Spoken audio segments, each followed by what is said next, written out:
meeting of the Dunedin City Council. There is no public forum, nor are there any apologies. I'll move that we confirm the agenda with the following addition or alteration in regard to Standing Order 21.4, that's C.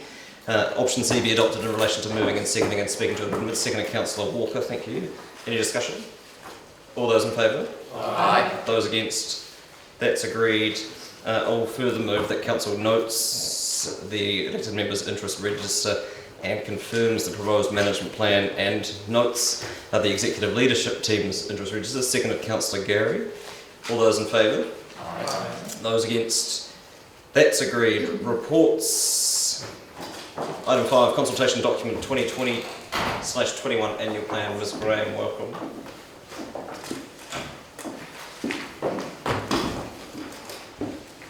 Any opening comments from you? Just to confirm, councillors, that there was a further change since the agenda was published to page 9, which I circulated in advance, where the auditors had asked for another sentence to be added to the heading of the audit report.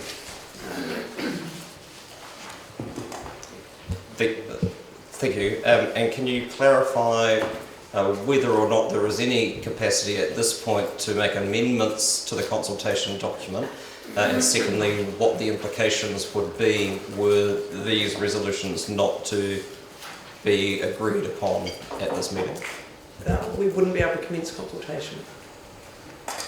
And there is no ability to change the document. This is the document essentially that Council has already approved, but the auditors are of a view, which was different than ours, that the report had to be included as part of the document. We have differing advice on that. We also have differing advice on a couple of other matters related to the document, but it's very difficult to argue with Audit New Zealand, so rather than have the legal argument and delay consultation, we report the document back to Council. Here we are, thank you. Questions, Councillor Barnabas? Is it possible to have these discussions with audit sorted any earlier in the process? Or are we going to be faced with the situation, it seems to be happening more regularly now, where we have to have extraordinary meetings and things have to be done at the last minute because of essentially technicalities? Generally, we do have conversations early with audit in any of our processes and have already started, for example, on the long-term plan. There wasn't an audit requirement for the annual plan until Council decided to change the community services target rate. And so that was quite late in the process, and we hadn't anticipated we would need audit, so it hadn't been built in. In future, we will build it in regardless, just in case this happens. Given that the change in the targeted rate was pretty significant, looking back, would it not have been something that you would have anticipated, that several $1 million of rating being reassigned to other areas would actually produce something that the auditors would pick up on? As soon as Council, through the Chair, as soon as Council made the decision to alter it, we contacted audit, but we hadn't built it.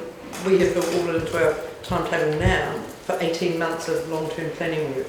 We had a month to build it in when they were already engaged with other councils who had signalled far earlier that they had an amendment.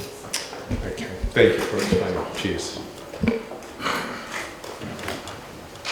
Councillor Houlihan. Thank you. Yes, I think now it's been added to the annual plan document to go out to the public. When I looked at it, my only concern was I think the public might find it a wee bit confusing, because I know I certainly did initially when I looked at it, and I still look at it and think it is a wee bit confusing, to be honest, because it is quite a technical matter. And so hopefully my concern is that it doesn't cause us more problems than we need, because we might get people saying, what is this, and raise more issues than we have before. We're not in discussion at this point. You have as well? The information is that which we're required by audit to have in the document, and they've supplied it in the form that they're comfortable with. Thank you. I'll move the resolutions as per the order paper. Seconded Councillor Garrett. Any discussion? Being none, I'll put it. All those in favour? Aye. Those against? That's agreed. Thank you. I will then now move that Council move into non-public session for the reasons outlined on the agenda pursuant to the provisions of the Local Government Official Information and Meetings Act 1987, and that Mr Cooper be allowed to attend the meeting to speak to item C1 to provide assistance in relation to the matters that are being discussed. Seconded Councillor Elder. I'll put it. All those in favour? Aye. Those against? That's agreed. Thank you.